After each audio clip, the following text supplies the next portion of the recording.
The Bible is rife with tales of the strange and unusual. Many religious institutions that profess adherence to it refuse to delve into thousands of intriguing subjects for the purpose of unnecessarily sanitizing the faith.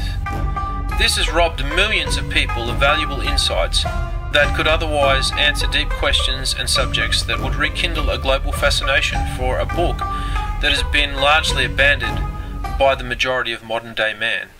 Join me as we look at some weird Hebrew tales. Doorways have always been understood to be liminal or intermediate zones between the protected space of the home and the vulnerable world outside, where malevolent spirits move freely. Many people walk through doorways completely unaware of the significance of such a transition.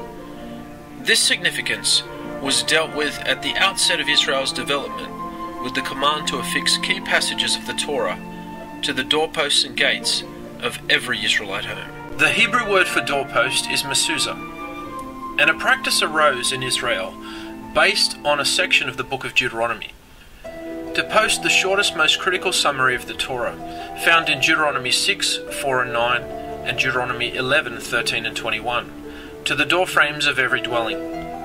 In Deuteronomy 6 and 9, it says, "Write them on the doorframes of your houses and on your gates." And in Deuteronomy 11, 20 and 21, it says, "Write them on the doorframes of your houses and on your gates, so that your days and the days of your children may be many in the land Hashem swore to give your ancestors, as many as the days that the heavens are above the earth."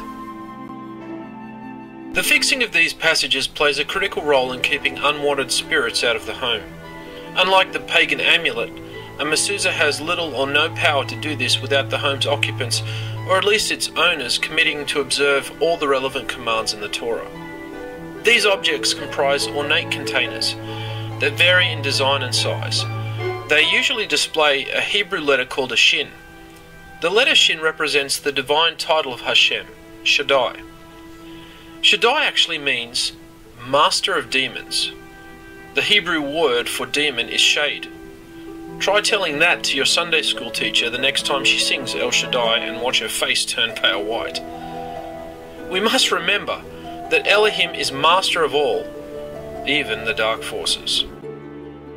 Each Mezuzah contains a parchment of intricately written Hebrew from the aforesaid passages.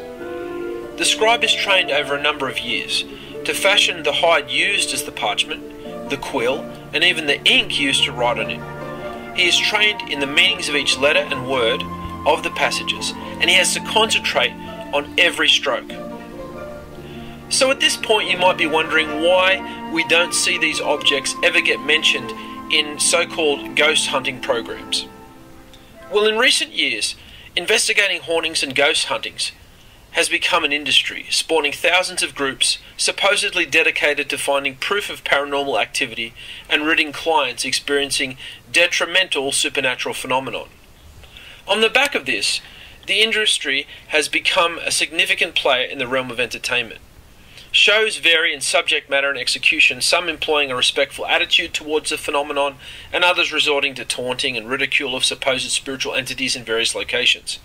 All groups are roughly composed of a leader, who usually handle the narration, a technical team, a guest investigator who sometimes is a skeptic, and of course a spiritist or medium bringing up the rear. Some groups employ traditional methods of hunting by using Ouija boards, seances, and spiritists. Others rely on more modern technology, while some employ equal use of both techniques. Like the exorcism entertainment industry, and yes, I said entertainment, these groups with broadcasting contracts are principally anchored at entertainment first, with the actual process of cleansing a dwelling being non-applicable or at best secondary to an adrenaline-rushing experience. In many cases, the process is more akin to storm chasing rather than uncovering the truth and dealing with the truth with the appropriate motive and execution. We're not called to invite trouble or have a brush with the dark forces outside the prescribed manner outlined in the Torah. If we do this, we run the risk of making our lives unmanageable at best, as the dark forces use intrigue to lure a person away from the real tools that bring the victory.